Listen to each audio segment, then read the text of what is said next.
Hey guys, so really quick, I wanted to do an update about my tier list video for the Blissey patch. It's been about 1 week since Blissey's been out, and some things have changed, some things have exceeded expectation, and some things have failed to meet expectation. To clarify, since some people ask, the tier list is based on my personal opinion as a top 100 player and a 3x master player. But it's also informed by the pick rate of the Pokemon within the top 100 ranking. So for example, a Pokemon like Blissey, she's still relatively new. She's actually only the 10th most picked character, but I still put her in the S tier. And that's because I think she's really good, and she's going to grow over time. We just don't have the exact numbers of where she's going to peak at. We can look at something like Wigglytuff as an example, who didn't really start taking off until maybe 2 weeks after her buffs. So I'm going to go over this real quick and try to make it a little faster than last time. So at the very bottom, we have Absol. Somebody has broken the chicken boycott and picked Talonflame, making Absol the new last at 0 picks in the top 100. I still think their level 5 spike is really good, but they don't really do anything special. I kind of feel like you're hard-inting if you pick them on my team. Especially when things like Greninja and Lucario exist. It's hard to justify him being there. Next is Talonflame, with 1 pick in the top 100, and an entire 1 for the Fire Turkey. He can still do weird split push gimmicks, he can still steal really well, this fly one-shots. Yeah, I'll put a video in the description by Fwii or Evilust as to how they play them. They're really fun to play, just not very good. And that rounds out D tier. For C tier, at the bottom, we got Charizard. 5 picks in the top 100. Has an awful time leveling. I don't know, Charmander just sucks too. Like, it's not uncommon that you just have a Charmander who's just feeding the entire game, and they sort of start to be kind of useful mid to late, but just why play them? You can be Lucario. Next we have Gengar. Gengar also doesn't really do anything. 6 picks in the top 100. I expect that number to actually be lower. I mean, what does he do? He really is a ghost type, because you never see him do anything. Like, he calls central area, farms all game, and dies. And it's a shame, because Haunter is like my favorite Gen 1 Pokemon. But Gengar's awful in this game. Next we got Gardevoir. 4 picks, game-winning Unite move. Still struggles with having no defensive options, no mobility. Shines really well in a proper team comp, but you're not going to have that team comp in solos, and yeah, there's going to be better options there for solos. Next is Garchomp. The buffs help them. 3 picks, up from, I believe, 1 last time. The stats help them. Bulldoze damage helps them. You can run him multiple ways. One is through jungling, which is still the recommended, but you could also lane him top and just sit top the entire game. Your teammates are going to hate you, but you can still win the game off of it. You can become like an unkillable menace in the late game. He's fun to play. I'm probably going to play him for my next account to Masters. Next, we have Crustle. Crustle buffs got some really... They really showed up for him. Stealth Rock hits for like 6,300 damage on full duration now, with like a 6-second cooldown. It's a lot of damage.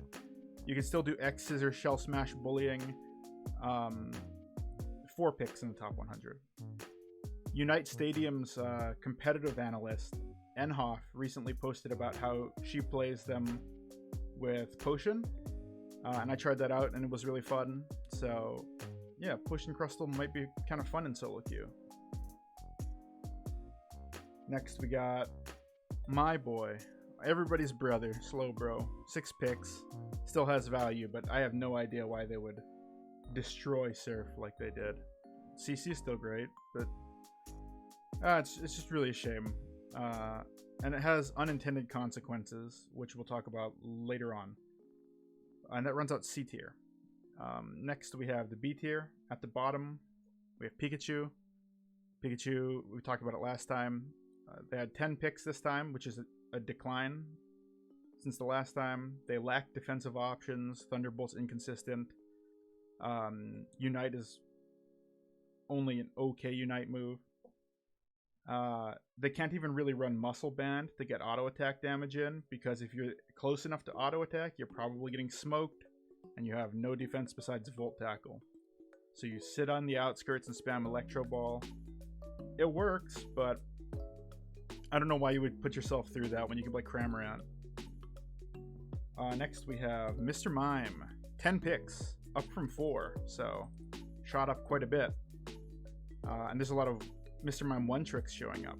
Confusion plus Light Screen or Barrier, depending on your level, does a ton of damage. It hits super hard, and Barrier is just underrated in general, like controlling space. They have a great Unite move. It's a fun character.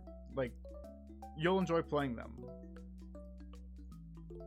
Next we have my old partner, good old Machamp. 8 picks. Unchanged for the most part, held back by the meta being about carry, like hyper carry junglers. If Greninja and Cinderace couldn't jungle, then there would be a place in the world for a Machamp. But since they can, it's really hard to justify putting them in. And that's the same for the next guy, Aurora. Aurora suffers just like the other speedsters, just like the other all-rounders, except for Lucario, of course. In that there isn't a place for them. Aurora is the best of the speedsters, but in this jungle meta, there's no reason to play them. So they have 9 picks. Running at the top of the B tier is Venusaur. Venusaur actually only has 8 picks, so technically they have less picks than Mime or Pikachu. But I feel like, in my heart of hearts, Venusaur is really good. Controls a lot of space and can just straight up win you games, especially with Sludge Bomb, Solar Beam, and Objective Stealing. I think they're fantastic, and I think they'll continue to grow. They just suffer from the fact that control mages like Ninetales or crazy damage mages like Cramorant kind of fulfill their role. But I do feel there's a niche there for him.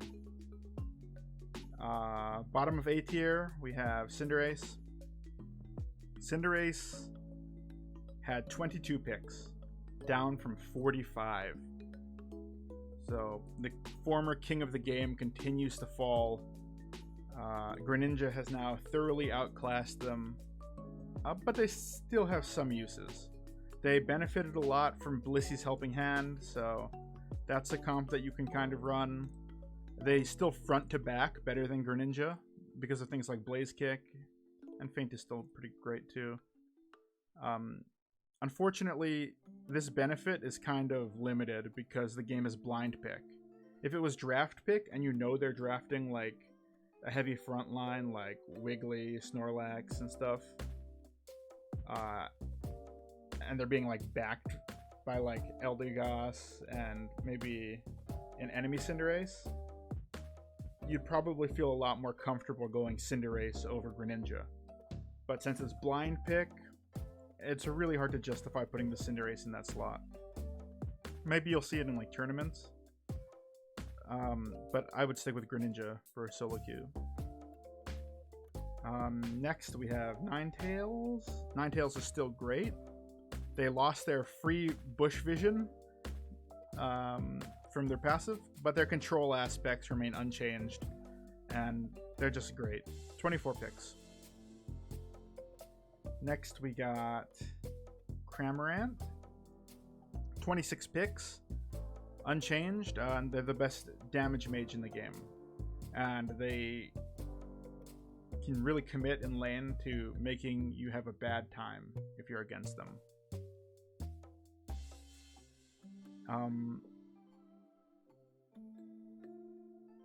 And then we have Eldegoss. Eldegoss has 33 picks. They're still one of the best supports in the game. They dominate lanes, especially paired with Muscle Band, and especially paired with Lucario.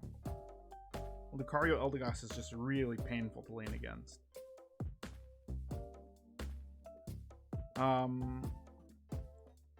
Next we have... Who's next?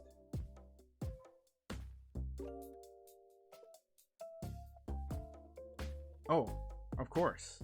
The Frog. Greninja. I have him top of A tier, but he might as well be S tier. Greninja has 49 picks, so an increase from the last time. They're still the best jungler. They are actually the star of my most recent climb to Masters on a brand new Smurf. It only took 2 days. We went... this is me teaming with a friend. We went 69 and 18 for a roughly 80% win rate. You get constant high kill games, constant high score games. You end up doing around like 100k a match. Surf resets are still just an insane mechanic. And if you have like Wigglytuff, you're able to like hard engage with the Sing. They're just really good. Also, now you have the option to go Watershuriken, because Watershuriken got buffed a crazy amount, which then gives you the option to go front to back if they happen to have like a really difficult to dive comp. I mean, I wouldn't, because for me personally, you know, head empty, only Surf reset, and Surf goes brrr. Like, I don't know. I'm not big brain enough to utilize the front to back play style of Watershuriken, but there are some people who do it. When necessary, anyway. Then we have, at the bottom of the S tier, Blissey with 21 picks. Not the highest picks in the game, of course, like a lot of the guys in the A tier. Well, most of the guys in the A tier, at the top of the A tier, like Eldegoss and Greninja, have more picks than Blissey, but I think Blissey is really good. For all the reasons mentioned last time, they are underperforming a bit compared to my initial prediction, but they are still very powerful. They just lack some of the self-sufficiency of other Pokemon. So one way that you deal with her in lane is you just kill her partner, and then she just has to leave. She can't do anything.